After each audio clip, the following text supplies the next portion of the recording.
Hello मेरे प्यारे साथियों, नमस्कार। मैं महेश राजगुप्ता स्वागत करता हूं आपके अपने यूट्यूब चैनल परीक्षा एकेडमी पे। मेरे प्यारे साथियों, आज के सेशन में हम भूगोल के अति महत्वपूर्ण प्रश्न करने वाले हैं। तो चलिए, अगर आप सभी लोग तैयार हैं तो आज के क्लास को हम लोग शुरू करते हैं। उससे पहले मेरे प्यारे साथियों, मैं आपको बता देना चाहता हूं कि अगर आप इस YouTube चैनल पर नए हो तो सबसे पहले चैनल को सब्सक्राइब कर लें और बेल आइकन को ऑन कर लें, जिससे आपको हर एक क्लास का नोटिफिकेशन समय समय पर मिलता रहे।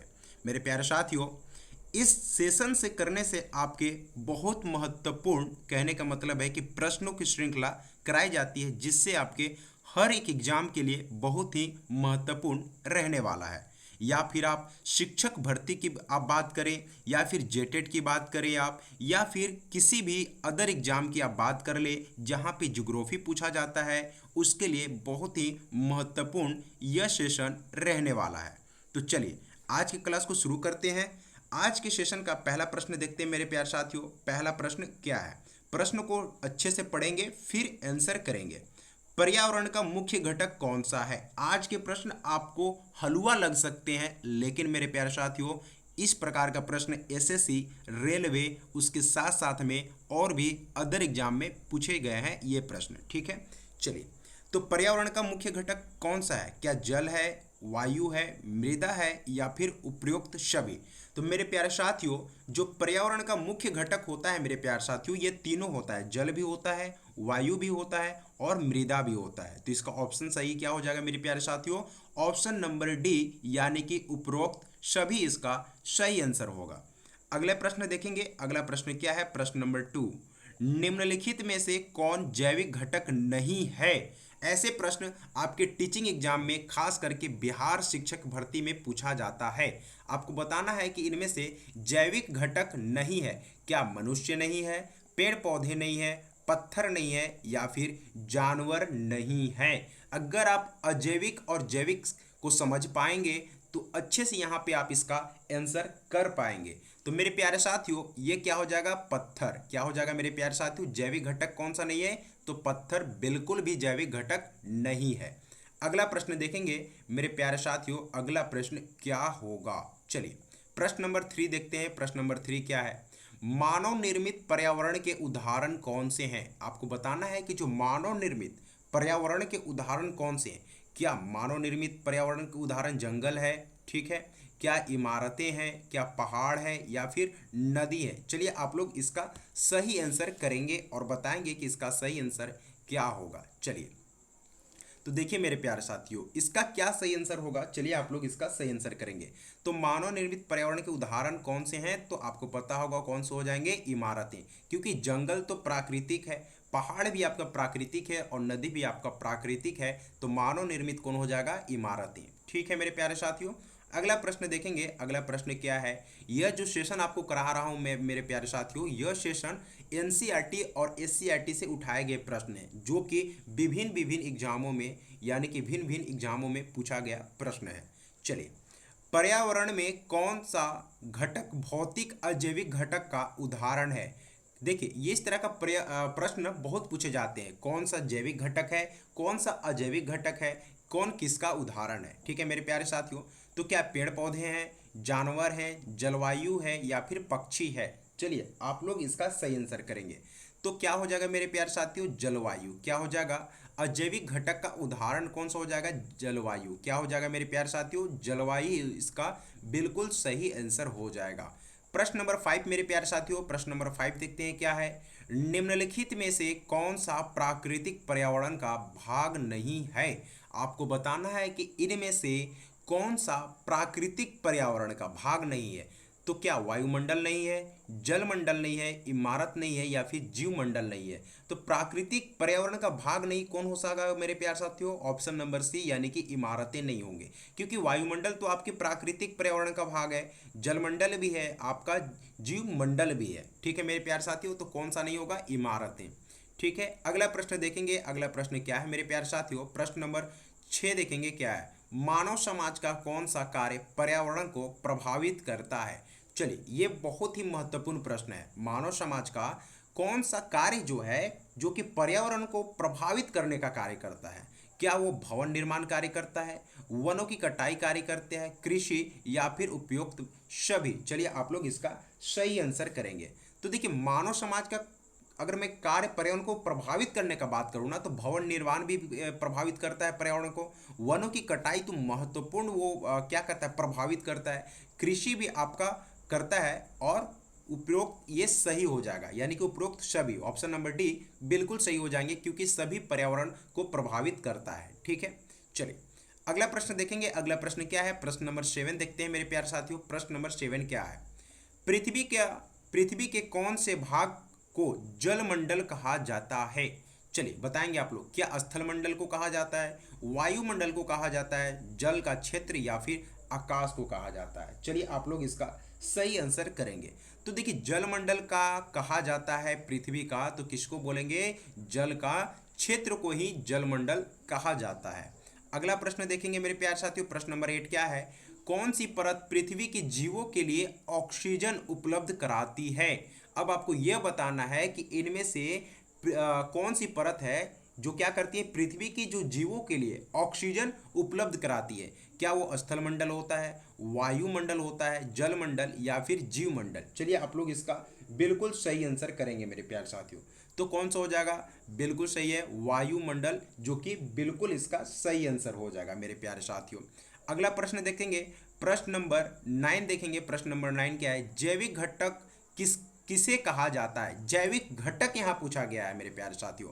पेड़ पौधे और जानवर को, चट्टानों को, हवा को। देखिए पेड़ पौधे और जानवरों को क्या कहा जाता है? चट्टानों को बोला जाता है, हवा को, या फिर जल को बोला जाता है। तो जैविक घटक किसे कहा जाता है? चलिए आप लोग इसका सही आंसर करेंगे और बताएंगे कि इसका सही आंसर क्या होगा मेरे प्यारे साथियों। तो देखिए इसका जो सही आंसर होगा ये हो जाएगा पेड़ पौधे और जानवरों को जैविक घटक किसे कहा जाता है। तो जो आपके सामने ऑप्शन है उसका ऑप्शन नंबर ए बिल्कुल सही आंसर होगा। अगला प्रश्न देखेंगे मेरे प्यारे साथियों। प्रश्न नंबर 10, पर्यावरण किससे मिलकर बना है? आपको बताना है कि पर्यावरण जो है वो किससे मिलकर बना है। क्या प्राकृतिक और मानव निर्मित घटकों से बना है, केवल प्राकृतिक घटकों से बना है, केवल जैविक घटकों से बना है, या फिर केवल अजैविक घटकों से यह बना है पर्यावरण? चलिए आप लोग इसका सही आंसर करेंगे। तो मेरे प्यारे साथियों जैसे ही आप ऑप्शन को पढ़ेंगे तो ऑप्शन नंबर ए बिल्कुल आपका सही होगा, क्योंकि प्राकृतिक और मानव निर्मित घटकों से क्या हुआ है, पर्यावरण मिलकर बना है। ठीक है मेरे प्यारे साथियों, चलिए अगला प्रश्न देखेंगे। अगला प्रश्न क्या है मेरे प्यारे साथियों? प्रश्न नंबर 11, जैव मंडल किससे मिलकर बनता है? अब आप ये बताएंगे कि जो जैव मंडल जो है वो किससे मिलकर बनता है। चलिए केवल जलमंडल से मिलकर बनता है क्या, स्थल मंडल वायुमंडल से मिलकर बनता है, जैविक घटक और अजैविक घटक से मिलकर बनता है, या फिर केवल वायुमंडल से मिलकर यह बनता है? चलिए आप लोग इसका सही आंसर करेंगे मेरे प्यारे साथियों। तो देखिए जैव मंडल किससे मिलकर बनेगा? तो बिल्कुल सही ऑप्शन है, जैविक घटक और अजैविक घटकों से मिलकर ही जैव मंडल का निर्माण होता है। ठीक है मेरे प्यारे साथियों। अगला प्रश्न देखेंगे। प्रश्न नंबर 13 देखते हैं। प्रश्न नंबर 13 क्या है? चलिए किस घटक के बिना पर्यावरण में जीवन संभव नहीं है? ये तो आप लोग सभी इसका आंसर कर पाएंगे बहुत अच्छे से मेरे प्यारे साथियों। आपसे पूछा जा रहा है कि इनमें से किसके बिना आप जीवन नहीं जी सकते हो। ठीक है, चलिए जीवन असंभव नहीं है। क्या मिट्टी के बिना, जल के बिना, धूप के बिना, पेड़ पौधे के बिना?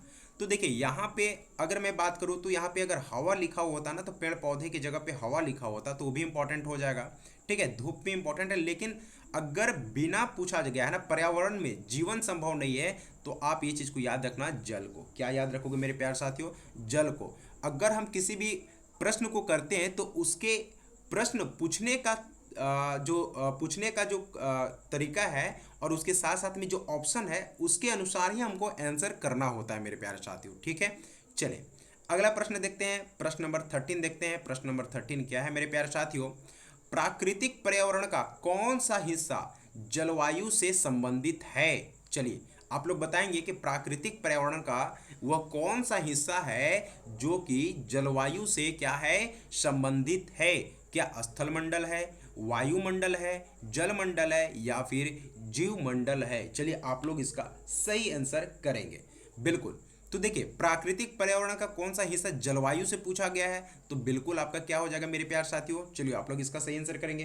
क्या हो जाएगा, क्या हो जाएगा, जलवायु से संबंधित है ना, तो जलमंडल नहीं, जीवमंडल नहीं। चलिए ये क्या हो जाएगा, चलिए आप लोग इसको बताएंगे। प्रश्न नंबर 13 का आप लोग इसका आंसर करेंगे, ठीक है। क्या हो जाएगा, तो बिल्कुल सही है, इसका क्या हो जाएगा, देखिए जलवायु से संबंधित है तो कौन सा हो जाएगा, तो वहां पे क्या होगा, वायुमंडल में होगा ना। क्यों होगा, अब आप पूछेंगे क्यों होगा सर यहाँ पे जलमंडल होना चाहिए, नहीं, देखिए पूछ रहा है प्राकृतिक पर्यावरण का कौन सा हिस्सा जलवायु से संबंधित है, तो जलमंडल आप कर सकते हो, ठीक है, क्या कर सकते हो, जलमंडल भी कर सकते हो।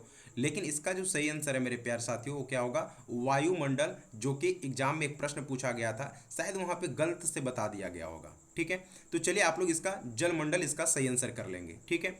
चलिए अगला प्रश्न देखेंगे, प्रश्न नंबर 14 क्या है मेरे प्यारे साथियों, वनों की कटाई का सबसे बड़ा प्रभाव किस पर पड़ता है। वनों की जो कटाई का जो सबसे बड़ा जो प्रभाव देखने को मिलता है वो किस पर मिलता है, क्या जल चक्र पे मिलता है, वायुमंडल पे मिलता है, जलमंडल या फिर जीवमंडल में मिलता है। चलिए आप लोग इसका सही आंसर करेंगे। तो देखिए अगर वनों की कटाई की सबसे बात करेंगे तो जल चक्र पे नहीं, वायुमंडल पे भी नहीं, जलमंडल पे भी नहीं, ये जो मिलेगा कहाँ पे मिलेगा, ये मिल जाएगा आपको देखने को जीव मंडल पे। कहाँ पे मिलेगा मेरे प्यारे साथियों, जीव मंडल पे सबसे ज्यादा इसका प्रभाव देखने को मिलेगा।